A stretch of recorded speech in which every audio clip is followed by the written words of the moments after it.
2025 നിങ്ങൾ ഒരു മികച്ച ഫിനാൻഷ്യൽ അവസ്ഥയിലെത്തുന്നതിനായിട്ട് ഞാൻ ഇനി പറയാൻ പോകുന്ന 6 തെറ്റുകൾ ഒഴിവാക്കിയാൽ മതിയാവുമെന്നാണ് എനിക്ക് പറഞ്ഞു തരാനുള്ളത്. ലാസ്റ്റ് ഒരു 6 വർഷമായിട്ട് വാട്സപ്പ് വഴിയും അതുപോലെ യൂട്യൂബിലെ കമൻറ്റുകൾ വഴിയും കോൺടാക്ട് ചെയ്യുന്ന ആളുകളിൽ ഭൂരിഭാഗം ആളുകളും ഇതിലെ ഒന്നോ അതിലധികമോ തെറ്റുകൾ ചെയ്യുന്നവരാണ്. എത്ര തെറ്റുകൾ കുറവ് ചെയ്യുന്നോ അത്രയും നിങ്ങൾ ഫിനാൻഷ്യലി മെച്ചപ്പെടാനുള്ള സാധ്യതയുണ്ട്. അതുകൊണ്ട് തന്നെ ഒരു ന്യൂ ഇയർ റെസൊല്യൂഷൻ എന്നുള്ള രീതിയിൽ ഞാൻ ഇനി പറയാൻ പോകുന്ന 6 കാര്യങ്ങൾ ചെയ്യാനായിട്ട് ശ്രമിക്കും. ഒന്നാമത്തെ കാര്യം എന്താണെന്ന് വെച്ചാൽ ലൈഫ് സ്റ്റൈൽ ഇൻഫ്ലേഷൻ ഇല്ലാതെ ആക്കുകയോ കുറയ്ക്കുകയോ ചെയ്യുക എന്നുള്ളതാണ്. ലൈഫ് സ്റ്റൈൽ ഇൻഫ്ലേഷൻ എന്ന് പറഞ്ഞാൽ എന്താണ്? നമ്മളുടെ ജീവിത നിലവാരം നമ്മളുടെ ഇൻകത്തിന് മാച്ച് ചെയ്യാത്ത രീതിയിൽ ഉയർത്തുക, അല്ലെങ്കിൽ അങ്ങനെ ഒരു അൺകൺട്രോൾഡ് ആയിട്ടുള്ള രീതിയിലേക്ക് എത്തിക്കുക എന്ന് വേണമെങ്കിൽ പറയാം. അതായത് എനിക്ക് 10,000 രൂപ ശമ്പളമുള്ള സമയത്ത് ഞാൻ ഒരു ബൈക്ക് മേടിക്കാനായിട്ട് ശ്രമിക്കുന്നുണ്ടാവും. പക്ഷേ ഞാൻ 20,000 രൂപ എനിക്ക് ശമ്പളമാകുമ്പോൾ ഞാനൊരു കാറിന് വേണ്ടി ശ്രമിക്കുന്നത് ചിലപ്പോൾ ബുദ്ധിപരമായിട്ടുള്ളൊരു തീരുമാനമായിരിക്കില്ല. അപ്പോൾ നമ്മളുടെ വരവിനനുസരിച്ച് മാത്രം നമ്മളുടെ ലൈഫ് സ്റ്റൈൽ അഡ്ജസ്റ്റ് ചെയ്യുക എന്നുള്ളതാണ് ഏറ്റവും അഭികാമ്യമായിട്ടുള്ള കാര്യം. അല്ലാതെ ചെയ്യുന്ന ആളുകൾ, നമ്മൾക്ക് വരവിനനുസരിച്ചല്ലാതെ ജീവിത നിലവാരം മാറ്റുന്നതിനായിട്ട് ശ്രമിക്കുന്ന ആളുകൾ മിക്കവാറും ദരിദ്രരായിട്ട് തന്നെ 2025 തുടരാനുള്ള സാധ്യതയാണുള്ളത്. രണ്ടാമത്തെ തെറ്റ് നിങ്ങൾ ഒഴിവാക്കേണ്ടത് എന്താണെന്ന് വെച്ചാൽ സേവിങ്സും ഇൻവെസ്റ്റ്മെൻറ്റും ഇല്ല എന്നുള്ള ആ ഒരു തെറ്റ് നിങ്ങൾ ഒഴിവാക്കുക. 10,000 രൂപ ശമ്പളം കിട്ടുന്ന ഒരാളാണ് നിങ്ങൾ എന്നുണ്ടെങ്കിൽ 1000 രൂപയെങ്കിലും നിങ്ങൾ സേവ് ചെയ്യാനായിട്ട് ശ്രമിക്കുക. അതായത് നിങ്ങൾക്ക് 10,000 രൂപ ശമ്പളം കിട്ടുന്ന ആളാണെന്നുണ്ടെങ്കിൽ നിങ്ങൾ കരുതുക എനിക്ക് 9,000 രൂപയെ ശമ്പളം ഉള്ളൂ എന്നുള്ള രീതിയിൽ നിങ്ങൾ ജീവിക്കാൻ ശ്രമിച്ചു നോക്കൂ. നിങ്ങൾക്ക് തീർച്ചയായിട്ടും അത് ആ ഒരു 1000 രൂപ മിച്ചം പിടിക്കാനും ആ സേവിങ്സ് ഹാബിറ്റ് നിങ്ങൾക്ക് തുടർന്നുകൊണ്ട് പോകാനും അത് നിങ്ങളുടെ ഒരു സാമ്പത്തിക അഭിവൃദ്ധിക്ക് ഒരു തുടക്കമിടാനും സാധിക്കും എന്നുള്ളതാണ്. അപ്പോൾ ഇതുവരെയും സേവിങ്സോ ഇൻവെസ്റ്റ്മെൻറ്റോ തുടങ്ങാത്ത ആളുകളാണ് എന്നുണ്ടെങ്കിൽ ഒരു ഫോഴ്സ്ഡ് ആയിട്ടുള്ള സേവിങ്, അല്ലെങ്കിൽ നമ്മൾക്ക് ശമ്പളം കുറച്ചു എന്നുള്ള രീതിയിലുള്ള ഒരു സിറ്റുവേഷൻ ആക്കിക്കൊണ്ട് നമ്മൾ സേവിങ്സിനായിട്ട് മുന്നോട്ട് പോകുക. മൂന്നാമത്തെ തെറ്റ് ഈ അടുത്ത് ധാരാളം ആളുകൾ കാണുന്നതാണ്. ആരും സിബിൽ സ്കോറിനെ പറ്റി അത്ര ബോധേഡല്ല.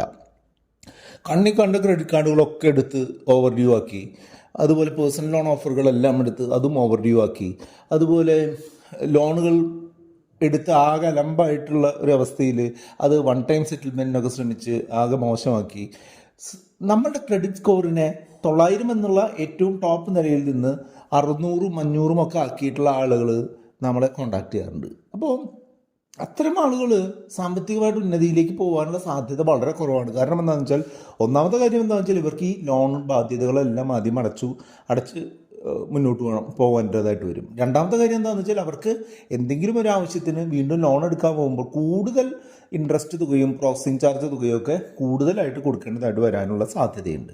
അതുകൊണ്ട് തന്നെ സിബിൽ സ്കോറിനെ പറ്റി കൃത്യമായിട്ട് ബോധ്യമുള്ളവരായിരിക്കുകയും സിബിൽ സ്കോർ അത്യാവശ്യം ഉയർന്ന നിലയിലേക്ക് 700 അതിന് മേളിലേക്കൊക്കെ എത്തിക്കാനുള്ള ശ്രമം നടത്തുക എന്നുള്ളത് 2025 നിങ്ങൾ തീർച്ചയായിട്ടും ചെയ്തിരിക്കേണ്ട കാര്യമാണ്. നാലാമത്തെ ഒരു തെറ്റ് നിങ്ങൾ ഒഴിവാക്കേണ്ടത് എന്താണെന്ന് വെച്ചാൽ ഒരു പ്ലാൻ ഇല്ലാതെ ഇൻവെസ്റ്റ് ചെയ്യാതിരിക്കുക, അല്ലെങ്കിൽ നമ്മൾ പ്ലാനിൻ്റെ ഒരു ഡേറ്റിന് മുൻപ് അത് അവസാനിപ്പിക്കുക എന്നുള്ള തെറ്റാണ്. അതായത് കൃത്യമായിട്ടുള്ള ഒരു ഡിസിപ്ലിൻ ഇല്ലാത്ത ആളുകൾ ഇൻവെസ്റ്റ്മെൻറ്റ് തുടങ്ങിയാലും അത് കണ്ടിന്യൂ ചെയ്യാനോ പ്രോപ്പർലി അവസാനിപ്പിക്കുന്നതിനോ ശ്രമിക്കാറില്ല എന്നുള്ളത് വലിയൊരു പ്രശ്നമാണ്.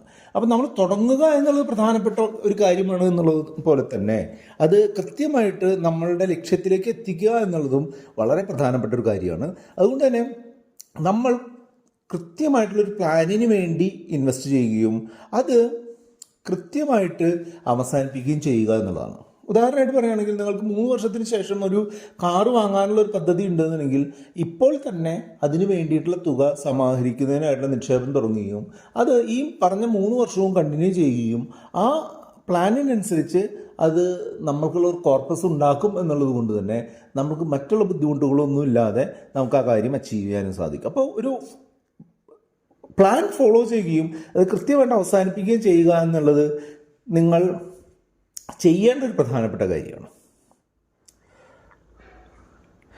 ഇതുമായിട്ട് ബന്ധപ്പെട്ടിട്ടുള്ള മറ്റൊരു തെറ്റാണ് ആളുകൾ ഗോളുകളുമായിട്ട് അറ്റാച്ച് ചെയ്യാതെ റാൻഡമായിട്ട് ഇൻവെസ്റ്റ് ചെയ്യുക എന്നുള്ളത്. അത്തരം ആളുകളും രക്ഷപ്പെടാനുള്ള സാധ്യത കുറവാണ്. അതായത് കൃത്യമായിട്ടൊരു ഗോള് ബേസ് ചെയ്തുകൊണ്ട്, അതായത് കുട്ടികളുടെ വിദ്യാഭ്യാസത്തിന് വേണ്ടി ഇത്ര രൂപ ഇത്ര കാലത്തേക്ക് ഞാൻ നിക്ഷേപിക്കും, അല്ലെങ്കിൽ എൻ്റെ റിട്ടയർമെൻറ്റ് ആവശ്യത്തിനായിട്ട് ഇത്ര രൂപ ഇത്ര കാലത്തേക്ക് നിക്ഷേപിക്കും, അങ്ങനെ കൃത്യമായിട്ടുള്ളൊരു ഗോളിനായിട്ട് നിങ്ങൾ മുന്നോട്ട് പോയി കഴിഞ്ഞിട്ടുണ്ട് എന്നുണ്ടെങ്കിൽ നിങ്ങൾ ആ ഒരു ലക്ഷ്യവുമായിട്ട് ഇമോഷണലി അറ്റാച്ച്ഡ് ആവുകയും നിങ്ങൾ ആ ഗോൾ കൂടുതൽ കാലം കണ്ടിന്യൂ ചെയ്തുകൊണ്ട് ആ ഗോൾ അച്ചീവ് ചെയ്യാനുള്ള സാധ്യതകളും കൂടുതലുണ്ട് എന്നുള്ളതാണ് പഠനങ്ങൾ തെളിയിക്കുന്നത്. അതുകൊണ്ട് നിങ്ങൾ നിക്ഷേപിക്കുകയോ സേവ് ചെയ്യുകയോ ചെയ്യുന്നത് കൃത്യമായിട്ടുള്ള ഒരു ഗോളിനെ ബേസ് ചെയ്തുകൊണ്ട് ചെയ്യുകയും ഞാൻ നേരത്തെ പറഞ്ഞ പോലെ ആ പ്ലാൻ അനുസരിച്ച് മുന്നോട്ട് പോവുകയും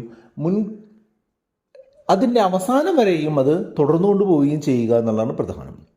അവസാനത്തേതും ഏറ്റവും പ്രധാനപ്പെട്ടതായിട്ടുള്ള ഒരു കാര്യമാണ് പെട്ടെന്ന് പണമുണ്ടാക്കാനുള്ള മാർഗങ്ങളിൽ പോയി തലവയ്ക്കാതിരിക്കുക. 2023-ലും 2024-ലും ഒക്കെ ധാരാളം ആളുകൾ MLM സ്കീമുകളിലും പെന്നി സ്റ്റോക്കുകളിലും FNO സ്കാമുകളിലും അതുപോലെ ക്രിപ്റ്റോ കറൻസി തട്ടിപ്പുകളിലും ഒക്കെ ധാരാളം പണം കളഞ്ഞിട്ടുണ്ട്. മുൻകാലങ്ങളിലും വ്യത്യാസമൊന്നും ആയിരുന്നില്ല. 2023-24 ഇത്തരം കമ്പനികളുടെ ചാകരയായിരുന്നു എന്നാണ് കേട്ടിട്ടുള്ളത്. അതുകൊണ്ട് തന്നെ നിങ്ങൾക്ക് പണം ഉണ്ടാക്കുക എന്നുള്ളത് അത്ര എളുപ്പമുള്ള കാര്യമല്ല എന്നുള്ളത് കൃത്യമായിട്ട് മനസ്സിലാക്കിക്കൊണ്ട് ഒരു ക്വിക്ക് മണി എവിടെ കിട്ടും എന്ന് ഇതിന് പിന്നാലെ പോയി കഴിഞ്ഞാൽ നമ്മളുടെ കയ്യിലുള്ള മണി കൂടെ നഷ്ടപ്പെടും എന്നുള്ള ഒരു യാഥാർത്ഥ്യബോധത്തോടു കൂടി കാര്യങ്ങളെ സമീപിക്കുക എന്നുള്ളതാണ് നമ്മൾ ചെയ്യേണ്ടത്. എല്ലാവർക്കും ഒരു പുതുവത്സരം ആശംസിച്ചുകൊണ്ട് ഈ കാര്യങ്ങൾ നിങ്ങൾ കൃത്യമായിട്ട് ഫോളോ ചെയ്യുമെന്നുണ്ടെങ്കിൽ ഈ വീഡിയോയ്ക്ക് യെസ് എന്ന് കമൻറ്റ് ചെയ്ത് നമ്മൾക്ക് അടുത്ത വീഡിയോ കാണുന്നതിനായിട്ട് ഈ കാണുന്ന 2 വീഡിയോകളിലൊന്ന് നിങ്ങൾക്ക് ക്ലിക്ക് ചെയ്തുകൊണ്ട് മുന്നോട്ട് പോകാം. വീഡിയോ ലൈക്ക് ചെയ്യാനും കമൻറ്റ് ചെയ്യാനും കൂട്ടുകാരുമായി ഷെയർ ചെയ്യാനും മറക്കരുത്.